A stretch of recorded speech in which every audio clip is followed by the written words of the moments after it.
여러분 어떠세요? 믿음 생활하는 게 행복합니까? 예, 아주 좋다. 야, 믿음 생활에서 정말 좋구나 이런 생각이 드시는지 모르겠어요. 내가 믿음 생활하는 건 내 인생에 없어서는 안 될 일이고 이 믿음 생활하는 것 때문에 내가 산다. 뭐 이런 생각이 들기도 하시나요? 예, 뭐 뜰뜨름한 표정을 하셔도 교회에 나오셨으니까 뭐 믿음 생활이 중요하지 않다 이런 분들은 없으시겠죠, 되게.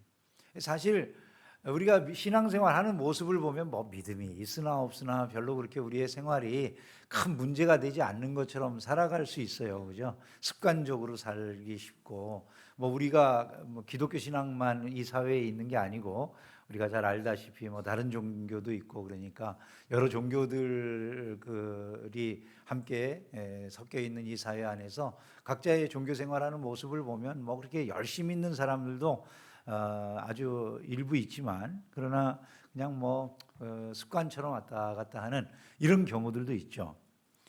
근데 이 신앙생활이라는 걸 우리가 그렇게 하지만 사실은 신앙생활이라고 하는 건 우리의 삶에 밀접하게 연관이 되어 있고 우리의 인생의 방향을 제시하기도 하고 내가 살아가는 이유가 되기도 하고 또 우리가 다른 사람들과 관계를 맺거나 인생의 모든 여러 그 토대들을 마련하는데 이게 중요한 역할을 하는 게 사실인 거죠. 그걸 우리가 대부분 경험을 하게 돼 있어요. 여러분 인도 사람들을 잘 아시잖아요, 그죠? 인도 사람들 세계에서 첫 번째로 인구가 많냐, 뭐 두 번째로 많냐, 요즘 중국하고 한참 서로 간에 경쟁하는데 미중 간의 갈등이 심해지면서 요즘 이제 중국이 상당히 세계적으로 부각이 많이 되는 것 같습니다. 그래서 지금 뭐 인도가 전체 경제 규모가 조만간에 어쩌면은 뭐 영국도 넘어서 가지고 원래 영국의 식민 지배 아래 있던 이제 인도가 영국보다 더 큰 경제 규모가 될 것이고 더 나아가서 앞으로 어쩌면 세계 뭐 2등이나 3등이나 뭐 이렇게까지 올라갈 정도로 굉장히 그 큰 경제 규모를 이루게 될 것이다. 뭐 그런 예상들을 다양하게 많이들 학자들이 합니다. 이 인도가 핫하게 발전하는 그 이유 중에 인도인들의 그 과학기술의 발전 또 인도 사람들의 그 IT 기술의 발전 이런 것들이 굉장히 중심에 자리를 하고 있어요. 여러분 인도 사람들이 아주 뭐 굉장히 뛰어나게 활동하는 분야가 특별히 IT 분야잖아요. 혹시 여러분 세계적인 뭐 많은 구글이라든지 마이크로소프트라든지 뭐 소프트뱅크라든지 이런데 그 CEO가 누군지 아세요? 어느 나라 사람인지 아세요? 우리나라 사람이었으면 좋겠어요. 근데 우리나라 사람이 아니고 이 지금 제가 말씀드린 이 모든 유명한 회사들이 전부 인도 사람들이 CEO예요. 흥미로운 일이죠. 그러니까 인도계가 이 IT 산업의 세계는 거의 휩쓸다시피 하는 노키아도 인도 사람이 회장이고 또 그들이 뭐 이렇게 CEO가 됐을 때 그들이 굉장히 그 발전적인 결과물들을 내놓기 때문에 인도인 CEO들을 사람들이 쓰는 걸 이사회에서 결정하는 걸 굉장히 즐거워하는 뭐 이런 지금 형편이라고 할 정도로 인도인들이 굉장히 핫합니다. 근데 지금 이런 말을 들으면 우리가 좀 잘 매칭이 안 돼요. 인도라고 하는 세상이 어떤 곳입니까? 뭐 인도가 최근에는 더군다나 뭐 달 착륙선도 달에 내렸잖아요, 그죠? 우리가 생각하는 인도에 여러분들이 생각하는 개념이 어떤 것이죠? 인도 그러면 어떤 게 생각나세요? 길거리마다 거린들이 넘쳐나고 더럽고 불결하고 막 그냥 뭐 여기저기 그냥 오물이 넘쳐나고 개는 개대로 돌아다니고 소는 막 아무데나 소똥 싸고 뭐 그런 거리로 생각나지 않으세요? 가보질 않아서 몰라. 근데 하여간 그 우리가 인도하면 그게 깨끗하고 뭐 잘 사는 나라라는 생각이 들지는 않잖아요, 그죠? 근데 그런 인도하고 우리가 지금 이렇게 이야기하는 IT 강국으로서의 인도 매칭이 되나요? 잘 매칭이 안 되죠. 근데 사실 인도는 그렇게 양면을 가지고 있는 거죠. 세계적으로 가장 발전한 그런 그 문화 기술, 뭐 과학 기술 이런 것들을 가지고 있으면서 동시에 또 다른 한편으로는 너무나도 가난하고 너무나도 어렵게 사는 분들이 함께 섞여 있는 그런 사회라는 거예요. 인도 사회에서 그렇게 발전적인 삶을 살고 있는 사람들이 인도 사회를 우리나라가 사는 것처럼 개혁하고 싶을까요? 안 하고 싶을까요? 하고 싶은 마음이 있겠죠. 그죠? 그 사람들도 당연히 뭔가 바꿔보고 싶은 생각이 있는 거예요. 근데 인도 사회의 그런 그 발전을 가로막는 가장 중요한 요인이 되는 게 뭐 같으십니까? 그게 인도 사회의 가장 중요한 핵심 역할을 하는 힌두교인 거예요. 인도 사람들은 지금도 힌두교를 통해서 마음의 위안을 받고 많은 평안을 누린다고 말들을 합니다. 근데 그 힌두교의 사상 중에는 어떤 것이 있냐면은 특별히 이 사람들이 보는 볼일 이런 것들을 매우 불결한 걸로 여기는 이런 개념들이 있어요. 그러다 보니까 아파트를 져요. 인도의 거리마다 너무 오물이 많은 거예요. 그러니까 인도에서 이런 오물 좀 해결을 하면 좋겠다. 비만 오면은 그 오물들이 다 이제 떠내려가 가지고 그냥 이 강으로 들어가요. 이 문제를 좀 해결하고 싶어 가지고 다양하게 연구를 하는데 해결이 안 돼요. 왜 그러냐면 힌두교에서는 사람들이 보는 볼일, 이 볼일이라고 표현하는 게 대변을 말하는 겁니다. 그 대변이나 이런 걸 아주 불결하게 생각하는 그런 개념이 있다 보니까 아파트를 짓는데 어떤 아파트에는 아예 화장실을 안 만들어요. 그럼 어디서 볼일을 보죠? 그냥 아무 데나 나가서 보는 거예요, 이 사람들이요.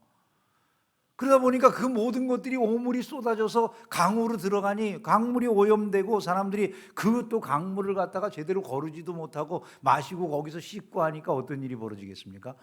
건강이 금방 상하게 되어지고 여러 가지로 많은 문제들이 그로 인해서 야기가 되는 것이죠. 근데 이걸 고치려고 하는데 잘 고쳐지지 않는 이유 중에 하나가 뭐냐면 힌두교의 그런 가르침 이런 것들이 문제가 된다는 거예요.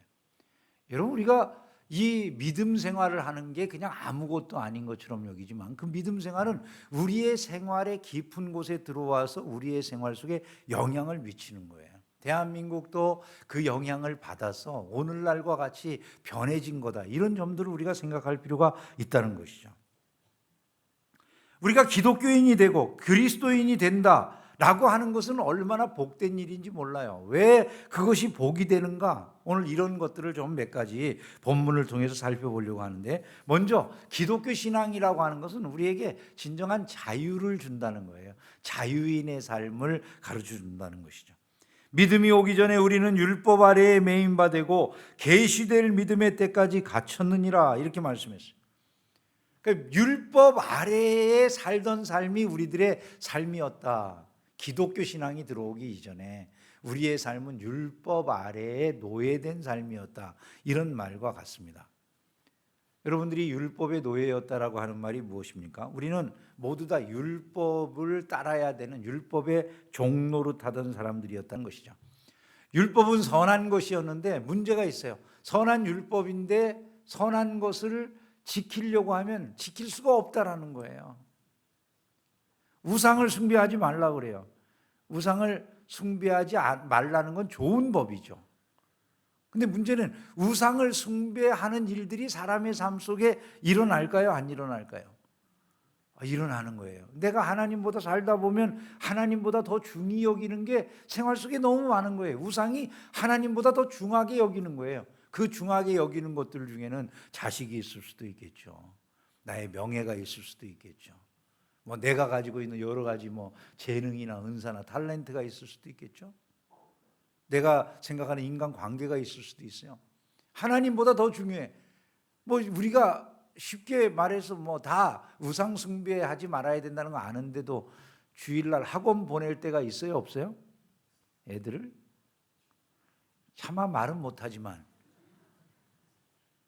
잘 생각을 해보면 우리가 정말로 중요하게 생각하게 하게 되는 것이 무엇인가가 막 바뀌는 거예요. 그러면 그럴 때마다 율법이 요구하는 바는 뭐냐면 그거 지켜야 돼 라고 하는 걸 요구하는 거니까 그거 못 지키는 순간에 그게 뭐가 되는 겁니까? 죄가 되는 겁니다. 죄가. 그리고 죄의 결과로 말미암아 무엇이 들어온다고요? 사망이 온다고요. 이게 바로 율법의 저주가 되는 거예요, 결국. 율법은 선한 것이었는데 그 선한 율법이 선한 결과물을 나타내면 좋은데 선한 결과물이 아니라 사망이라고 하는 결과물을 낳게 되니까 이게 문제인 것이죠. 사람들은 끊임없이 두려워하면서 율법의 요구를 지키려고 하지만 그 종된 삶으로부터 누구도 자유롭지를 못한 이런 삶이 이루어질 뿐이고, 결국은 아무도 그 율법의 요구를 다 온전하게 이루어서 하나님이 기뻐하시는 영광 가운데 천국에 들어가는 이런 사람들이 없게 생겼더라는 것이죠. 결국 이것이 율법의 저주가 되는 것이었다는 거예요. 그래서 예수님이 이 땅에 오시지 않습니까? 우리를 대신해서 이 땅에 오셔서 율법의 모든 요구를 예수님이 이루신 줄로 믿습니다. 그리고 우리가 짊어지고 죽어야 될 죄의 형벌을 예수님이 대신 당하시고 죽으셨다는 거예요. 우리를 대신해서 그분이 죽으셨다는 거예요. 하나님의 아들이신데 그 아들이 죽으시고 그 아들이 부활하셔서 우리의 의의 근거가 되셨다. 이것이 바로 성경의 교훈인 것이죠. 우리에게는 그것을 너희들이 믿으라. 그리하면 그 은혜를 너희들이 받아서 구원을 받게 된다고 말씀하는 거예요. 하나님이 세상을 이처럼 사랑하사 독생자를 주셨으니 이는 그를 믿는 자마다 멸망하지 않고 영생을 얻게 하려 하심이라. 할렐루야. 그것이 바로 기독교의 교훈이잖아요.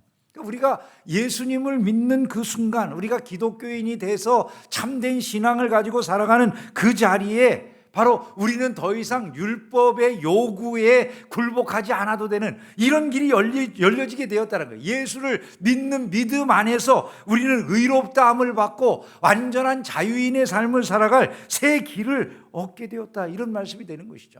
그래서 우리가 찬양하잖아요. 나 자유 얻었네, 너 자유 얻었네, 우리 자유 얻었네. 나 자유 얻었네, 너 자유 얻었네, 우리 자유 얻었네. 주 말씀하시기를 죄사슬 끊겼네, 우리 자유 얻었네. 할렐루야. 나 자유 얻었네, 너 자유 얻었네, 우리 자유 얻었네. 이 찬양을 부를 줄 아는 사람은 주일학교 출신, 주일학교 때 많이 부르는 그런 찬양이에요. 자, 그런데 우리가 자유를 얻었다라고 할 때, 자유인이 되었다라고 하는 이 개념이 뭔가를 좀 더 살펴볼 필요가 있는데, 그럼 우리가 율법의 요구로부터, 율법의 저주로부터 자유를 얻었다는 얘기가 되겠죠. 죄로 말미암아 얻게 되어지는 모든 죄의 정죄로부터 자유를 얻었다는 얘기가 되는 거죠. 죄의 정죄인 사망으로부터 자유를 얻었다, 이런 말이 되는 거예요. 그래서 우리에게는 이런 것들이 더 이상 쓸모없는 것이다. 율법의 요구가 우리에게 쓸데가 없다. 죄는 이제 우리에게 역사하지 못한다. 우리는 의롭다함을 받았다. 이제 더 이상 나에게 사망의 권세는 아무것도 아니다. 이런 생각을 우리가 갖는 삶에 들어가게 되었다는 거예요. 할렐루야. 이게 우리에게 주어진 가장 놀라운 축복이다, 이렇게 말할 수 있는 것 아니겠습니까? 바울은 이 놀라운 은혜를 이렇게 말하잖아요. 오호라, 나는 곤고한 사람이로다. 이 사망의 몸에서 누가 나를 건져내랴. 이것이 우리의 상태, 형편이었는데 우리 주 예수 그리스도로 말미암아 하나님께 감사하리로다. 하나님의 은혜로, 그리스도 예수의 은혜로 말미암아 구원이 임해서 나는 하나님께 감사한다, 이런 말씀이에요. 이제 그리스도 예수 안에 있는 자에게는 결코 정죄함이 없다고 고백하면서 그리스도 예수 안에 있는 생명의 성령의 법이 죄와 사망의 법에서 나를 구원하였다고 이렇게 고백하고 있는 것입니다. 여러분, 어떻게 우리에게 구원의 은혜를 이루어 주시는가? 이 놀라운 구원의 축복, 이 자유인의 축복을 어떻게 허락하여 주시느냐? 신분을 바꿔주심으로써 허락을 하셔요. 어떻게 신분을 바꾸시죠? 우리를 하나님의 자녀가 되는, 종에서 자녀가 되는 신분으로 바꾸어 주심으로 우리로 하여금 자유인의 삶을 누리게 하신다는 거예요. 26절에 보면 너희가 다 믿음으로 말미암아 그리스도 예수 안에서 하나님의 아들이 되었으니 라고 말씀을 해요. 노예였던 우리들이 이제 사는 방식이라고 하는 건 그거예요. 그 주인이 요구하는 거를 내가 원하지 않아도 억지로 따라야 되는 이런 모습이 우리들의 삶이에요. 항상 법이라고 하는 게 밖에서 주인으로부터 우리에게 오는 거예요. 율법이 우리 밖에 있었어요. 이게 종의 모습이에요. 근데 이러한 우리들의 삶, 이것은 내가 하기 싫어도 이걸 따라야 되는데 내가 제대로 따르지 못할 때는 항상 주인을 두려워하면서 바라봐야 되는 이런 형편인 거죠. 그런데 우리를 하나님의 자녀가 되게 하셨다는 거예요. 이게 어떤 변화를 가져다 줍니까? 이제는 이전처럼 종으로서 내가 율법을 바라보지 않아요. 율법과 내가 상관없는 게 아니라 율법을 바라보는 관점이 바뀌는 거예요. 어떻게? 아들의 관점으로. 아들의 관점이라고 하는 건 어떤 차이가 있을까요? 이전에는 내가 주인이 시켜서 억지로 하는 일이에요. 종이라서. 근데 자녀가 되면 아버지와 내가 마음이 하나예요. 아버지와 내가 마음이 하나예요. 하나님의 법이 내 안에 있게 됐어요. 그래서 그때부터는 마음에 새겨진 법이라고 그러는 거예요. 마음에 새겨진 법. 마음에 들어와 가지고 하나님의 법이 있게 되니까 이제는 내가 스스로 하나님의 법을 따르는 거예요. 내가 스스로 그걸 지키는 거예요. 그게 아버지를 사랑해서 아버지의 뜻이 내 뜻이 되었기 때문에 자연스럽게 그것을 사랑함으로 행하는 것이 되는 거예요. 그래서 우리의 삶의 결과가 달라지는 거예요. 아들이기 때문에 우리가 그걸 온전히 이루지 못할 때에도 우리는 걱정하지 않아요. 왜? 아버지가 그걸 대신 책임지신다는 걸 알기 때문에. 종은 그런 자리가 아니거든요. 근데 자녀는 아버지가 그걸 대신 책임져 주시는 거예요. 그래서 당신의 아들을 통해서 우리의 죄를 대신하게 하신 거죠. 이것이 우리가 누리는 자유의 개념이란. 즉 자유라고 하는 건 아무거나 행하고 죄를 져도 상관없다 이게 아니라는 거예요. 우리가 아까 무엇으로부터 자유를 얻었다고요? 율법의 요구로부터, 죄의 권세로부터, 사망의 권세로부터 자유를 얻었다고요. 그거를 우리가 다시 행하는 쪽으로 돌아가는 게 자유인 줄 안다면은 그거야말로 방탕하기 짝이 없는 어리석은 삶이다, 이런 말씀이 되는 것이죠. 여러분들은 하나님의 자녀가 되었다는 사실을 잊지 않기를 주의 이름으로 축원합니다. 우리는 더 이상 율법을 짐으로 여기지 않게 되는 것이죠. 율법의 정죄 아래 있지도 않는 것이죠. 사망의 권세 아래 있지도 않아요. 그리스도의 영원한 생명 싸개 속에서 은혜를 누리며 사는 자들이 되었다라는 사실을 기억하며 자유인의 삶을 누려나가는 복된 성도들이 다 되기를 주의 이름으로 축원합니다. 두 번째, 우리가 예수를 믿고 그리스도인이 되었을 때 누리는 복이 무엇입니까? 날마다 그리스도께로 인도함을 받고 그리스도로 옷 입고 살아가는 사람들이 될 수 있게 되었다는 거예요. 누구든지 그리스도와 합하기 위하여 세례를 받은 자는 그리스도로 옷 입었느니라, 이렇게 말씀했어요.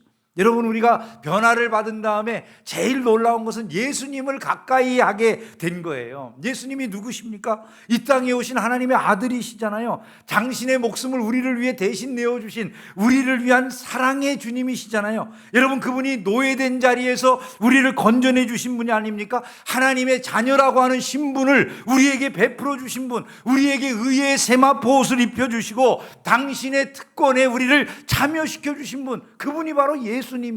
그런데 그분을 따르고 그분의 의를 내가 옷 입는 사람이 되었다, 이런 얘기예요. 단순하게 옷 입고 마치 내 안에는 온통 죄뿐인데 그 죄인의 위에다가 의의 세마포 옷을 걸쳐주셔서 의로운 모습이 보여지게 하시는데 여기에서 끝나는 게 아닌 거예요. 진실로 그 모습이 되기 위해서 변해가는 사람이 되도록 우리를 만들어 주셨다는 것이죠. 그래서 인격이 새로워지고 변해갈 수 있는 이런 놀라운 가능성이 우리 안에 생겨지게 된 거예요. 여러분, 얼마나 놀라운 축복인지 모르는 것이죠. 우리가 예수님과 교제하고 예수님에게 이끌림을 받을 수 있는 사람이 되었다. 하나도 기쁜 표정이 아니라서 신기하고 놀라워요. 여러분, 우리가 그거를 얼마나 놀라운 일로 여겨야 되는지 모른다는 거예요. 아니, 예수님이 얼마나 좋은가를 날마다 묵상하는 게 신앙생활이에요. 여러분, 매일 돈을 묵상할 때가 많죠. 주야로 돈을 묵상해요. 주야로 명예를 묵상할 수도 있어요. 내가 묵상하는 게 뭔 것 같으세요, 여러분? 예수님을 묵상하신 적이 있으세요? 신앙생활은 예수를 묵상하는 거예요. 너무 좋다는 생각이 들 때까지. 예수님이 너무 좋아요. 난 예수님을 너무 사랑합니다. 여러분, 그런 고백을 할 수 있는 게 그게 신앙생활이에요. 우리가 찬양하잖아요. 예수님이 좋은 걸 어떡합니까? 예수님이 좋은 걸 어떡합니까? 얼쑤. 그런 찬양이 저절로 나올 만큼 예수님이 좋아져야지 그게 신앙생활을 제대로 하는 거라고요. 우리가 따라가야 될 유일한 분은 예수님이에요. 예수님으로 옷 입었다는 게 껍데기만 바뀌었다는 것이 되어서는 안 되잖아요. 속사람까지 그리스도를 닮아가는 변화가 일어나기를 주의 이름으로 축원합니다. 그것이 우리가 추구해야 될 그게 신앙생활의 온전한 모습이라는 거예요. 그렇게 된다면 우리는 너무나 큰 은택을 누리는 거죠. 세상에 우리 같은 사람들이 어떻게 감히 하나님의 아들의 모습을 닮아갈 수 있다는 겁니까, 여러분? 그 인격을 우리가 체험해보고 그 인격을 누릴 수 있는 사람들이 된다는 것입니까? 이런 것들이 우리에게 주신 성령 안에서 이루어진다라고 하는 거 아니겠어요? 여러분, 이것이 우리가 누리는 가장 놀라운 축복이다. 이런 사실들을 우리는 기억을 해야 되는 것이죠. 세 번째로 우리가 누리는 놀라운 축복, 기독교인들이 됨으로 누리는 축복은요, 인류 평등의 길을 깨닫고 그 길로 걸어갈 수 있다는 거예요. 사람들이 정말 평등한 삶을 살아가는 것, 이게 그리스도 안에서 가능해진 것이죠.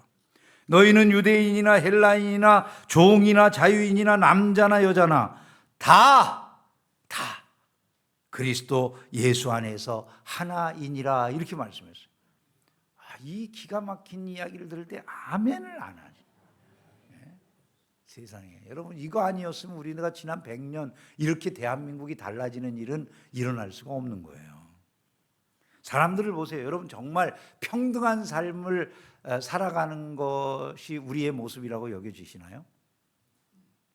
대한민국 사람들은 유별나게 평등에 대한 관심이 많다고 그러죠. 우리나라 사람들이 평등에 대한 관심이 많은 그런 세계적으로도 특별한 민족 중에 하나예요. 뭐 일본이나 이런 데 보면 별로 평등하지 않은 것 같아요. 왜 그러냐면 일본의 정치인들을 보면 맨날 대를 이어가면서 정치를 하잖아요. 되게 지역구를 아버지가 자식들에게 물려주고, 그 마치 옛날에 봉건사회의 리더십을 가진 사람들이 계속 그 리더십을 이어가는 듯한 그런 모습이 아닙니까? 우리나라는 아니잖아요. 그죠? 바뀔 때 얼마든지 다른 사람들이 바뀔 수 있고, 그런데 일본이나 이런 사회에 그게 평등해 보이지만 실제로는 평등하지 않은 거죠. 사회의 모습이. 대다수는 그걸 별로 누리지 못하고 살아가는 거예요. 우리 사회는 어떨까요, 여러분? 우리 사회는 평등 의식은 굉장히 강한데 실제로 평등한가? 이렇게 생각해 보면 참 그게 쉽지 않다라는 건 느껴져요. 근데 우리 사회가 그래도 평등을 추구하고 평등에 관심을 갖는 사회가 된 이유는 우리가 근대 세계에 들어오면서 기독교 정신이 우리나라의 소위 말해서 리더십을 가진 분들, 우리나라의 민족 정신을 개혁하려고 했던 분들의 심령 속에 들어갔기 때문인 거예요. 안창호 선생을 여러분 아시잖아요. 안창호 선생이 18살 되던 해에 서울로 올라와 가지고 서울에서 구세학당이라고 하는 곳에 들어갑니다. 이 구세학당이라고 하는 곳이 지금의 경신학교예요. 경신학교. 언더우드 박사가 세우신, 언더우드 선교사님이 세우신 그런 그 학교인 거죠. 언더우드 선교사가 연세학당도 세우고 그다음에 구세학당도 세웠는데, 그 구세학당이 지금의 경신고등학교의 전신이에요. 지금 경신고등학교의 교장 선생님이 우리 교회 집사님이에요. 한지민 집사님이, 우리 교회 집사님이 지금 현재 경신학교 교장이신데, 이 경신학교 전신인 구세학당에 안창호 선생이 입학을 한 다음에 선교사들에게서 말씀을 듣다가 기독교인이 됐어요. 기독교 정신이 너무 좋은 거예요. 자기가 사회 민족 운동을 하시면서 이 기독교 정신으로 우리 민족의 정신을 개조해야 되겠다는 생각을 이분이 하세요. 그런데 그 핵심에 무엇이 있느냐면 기독교의 평등 사상이 있었어요. 이 기독교의 평등 사상으로 우리 국민 모두가 신분 차별을 극복해야 이 나라가 산다. 온 백성이 다 평등한 그런 사회를 이루어야 이 민족의 미래가 밝다. 그분들이 그런 생각을 하고 민족 운동을 일으켰어요. 기독교 정신이 우리나라 민족 지도자들의 마음속에 들어 있었다는 거죠. 그 평등 의식이나 이런 것들이 말이죠. 여러분, 세상은 지금도 우리나라 사회 안에서도요, 이 평등을 깨려고 하는 노력들이 많아요. 제가 얼마 전에도 대행사라고 하는 드라마를 봤더니 그 대행사라고 하는 드라마에 대기업을 경영하는 회장이 사람들을 부를 때 다 뭐라고 부르는지 자기 밑에 있는 직원들을 부르면서 머슴이라고 부르더라고요. 머슴이라고. 머슴들이 어디 감히 주인의 자식들하고 함께 하려고 그러냐, 뭐 이렇게 표현하고 그래요.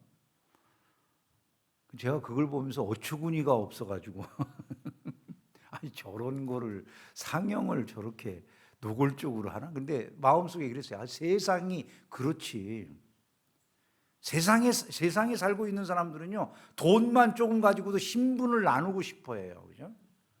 돈 있는 사람, 이게 권력이라고 힘이라고 생각하면 돈 가지고 사람들을 이렇게 나누려고 생각을 해요. 권력을 가지고 사람들을 나누려고 해요. 그죠? 여러분, 우리 사회에 갑질이 왜 있는지 아십니까?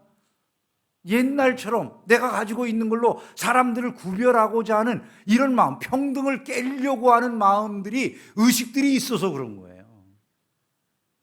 너하고 나하고 평등하지 않은 것처럼 이렇게 여기는 마음들이 은근히 들어와 있는 거죠.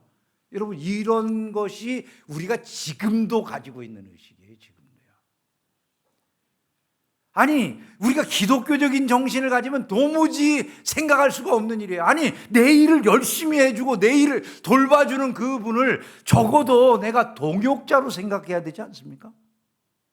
근데 머슴이라고요? 정신 나간 거 아닙니까? 그죠? 근데 그런 것이 사람들에게 그냥 아무렇지도 않게 이야기가 될 수 있다니까요. 아니, 뭐 무슨 지위만 있으면, 높은 권력을 갖기만 하면 감히, 이런 사람들이 많잖아요. 그 사람들이 신분을 나누고 싶어하는 이 시대의 양반들 아니에요? 여러분, 그대로 받아들이시겠어요? 그런 것이 우리나라에서 깨어져 나간 것이 뭐 때문이라고 생각하세요? 그게 바로 기독교 정신인 거예요. 기독교 정신을 가지면 그렇게 말할 수가 없어요. 남을 나보다 낮게 여기는 것이 기독교 정신이에요. 평등의 마음을 가질 수밖에 없는 이유는 그리스도 안에서 우리는 모두 한 지체가 되어지고 한 형제와 자매가 되어지고 한 피를 나눈 사람들이 되어지기 때문에 누군가를 나보다 멸시하는 일이라는 게 있을 수가 없게 되는 거라는 말이죠. 최근에 어떤 그 유튜브에서 잠깐 그 영어 공부를 시켜주는 유튜브가 있더라고요. 근데 거기에 단어를 재미있게 가르쳐주는 그것이 나오는데, 그 영어로 다 가르쳐주는 그 단어를 보면서 마음에 뭔가 깨닫는 것이 있었어요. 이 영어로 팻이라고 이렇게 하는 게 뚱뚱하다는 얘기잖아요. 근데 다른 사람들 보고 너 뚱뚱해 이렇게 말하지 말라는 거예요. 그 영어로는 이 말을 팻이라고 쓰면 안 되고 풀 피규어라고 이렇게 쓰라는 거예요. 그게 뭐냐면은 가득 찬 사람이다 이런 얘기잖아요. 크게 이렇게 좀 풀 사이즈로 보이는 사람이다 이런 그 모습이에요. 모습이 좀 풀로 차셨군요 이런 얘기예요. 그러니까 남 보고 뚱뚱하다고 얘기하는 걸 조심하는 거예요. 가난한 사람 보고 당신 가난한 사람이야 이렇게 말하는 게 아니라 언더 플리빌리지드 이렇게 말하라는 거예요. 좀 그 특권을 남만큼 누리지 못하는 이런 상태에 있는 사람. 그리고 누군가 장애가 있으면 그 핸디캡이 있다고 이러지 말하지 말고 the disabled men who are differently abled라고 말해야 된다는 거예요. 다른 능력으로 이제 다른 능력을 가진 지금 요것에 있어서는 좀 힘이 안 되는 사람 이렇게 표현하는 거지. 넌 장애인이냐. 우리 사회에서도 누군가 좀 그런 장애가 있거나 그런 분들을 부를 때 뭐 심지어는 막 아주 비하해서 부르거나 이런 말들이 쉽게 넘쳐나지 않습니까? 그죠?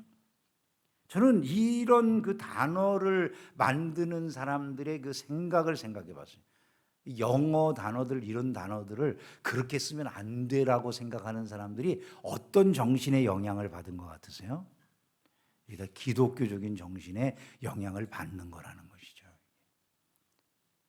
그 사회가 건강한 사회가 되는 게 아무것도 아닌 것 같지만 신앙이라고 하는 것이 얼마나 그 근거에 밑바탕에서 중요하게 역할을 하고 있는가를 우리에게 보여주는 것들이에요.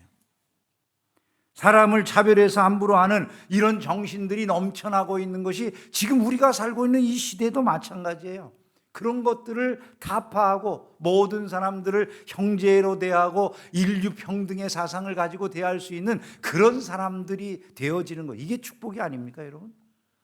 저와 여러분들이 누리는 복이 너무나도 크다는 사실을 잊지 않기를 주님의 이름으로 축원합니다. 마지막으로 한 가지 더 말씀을 드리면요, 우리가 하나님 나라를 유업으로 받게 된다. 이게 우리가 누리는 축복이라는 것이죠. 29절에 보면 너희가 그리스도의 것이면 곧 아브라함의 자손이요 약속대로 유업을 이을 자니라, 이렇게 말씀했어요. 근데 아브라함의 자손으로 아브라함이 약속받은 유업을 누린다 할 때 그 유업이 뭡니까? 가나안 땅이잖아요. 근데 그 가나안 땅에 대해서 히브리 기자는 이렇게 말씀을 해요. 아브라함이 이삭과 야곱과 더불어 장막에 거하였으니 이는 그가 하나님이 계획하시고 지으실 터가 있는 성을 바랐습니다. 이렇게 말을 합니다. 그러니까 아브라함은 하나님이 지으실 성, 터를 바라보면서 그때를 기다리면서 약속을 붙잡고 살았다. 믿음으로 살았다. 그런 얘기잖아요. 근데 아브라함이 바랐던 그 성은 문자적으로 언제 이루어졌다고요? 다윗의 시대 때 이루어져서 그 왕국이 이루어집니다. 다윗의 시대 때. 그런데 그게 끝이 아니라는 거예요. 히브리 기자가 히브리서 11장에서 그 말씀을 하면서 그러나 그 왕국은 다 무너졌다는 것이죠. 지금 너희들에게는 그 왕국이 있지 않지 않느냐? 없다. 그 나라는. 그런데 너희들에게 그러면 그 아브라함에게 약속한 유업이 없느냐? 아니라는 거예요. 12장 22절에 보면 너희가 이른 곳은 시온산과 살아계신 하나님의 도성인 하늘의 예루살렘이다, 이렇게 말씀을 해요. 즉 그 가나안은, 아브라함에게 약속된 가나안은 실제적인 차원에서는 하나님 나라다, 이걸 말씀하는 것이죠. 그러면서 그 나라가 완성된 모습은 계시록 21장에 나와 있잖아요. 내가 보니 거룩한 성 새 예루살렘이 하나님께로부터 하늘에서 내려오니 이는 신부가 남편을 위하여 단장한 것 같더라. 내가 들으니 보좌에서 큰 음성이 나서 이르되 보라, 하나님의 장막이 사람들 가운데 있으니 그가 그들과 함께 거하시며 그들은 하나님의 백성이 되고 하나님은 친히 그들과 함께 계신다라고 말씀하신 것을 보게 되는 것이죠. 이게 우리가 도달하게 될 유업의 나라인 줄로 믿습니다. 그곳에는 다시 사망이 없습니다. 병드는 것이 없어요. 애통하는 것이 없어요. 아픈 것이 없어요. 다시는 우리가 평화가 깨지거나 고통당하는 일이 없는 완전한 평화와 행복이 있는 곳, 하나님이 다스리는 거룩한 세상이 된다는 것을 믿으시기를 주의 이름으로 축원합니다. 가끔 어떤 분들이 주변에 친구들이나 그런 분들 가운데 자기 부모님이나 이런 분들이 돌아가시면서 많은 유산을 받게 된 이런 분들을 그 이야기하면서 아유 목사님, 그 어느 아무개 집사는요 세상에 유산을 이렇게 받았대요. 아이 징그라니 부러워요.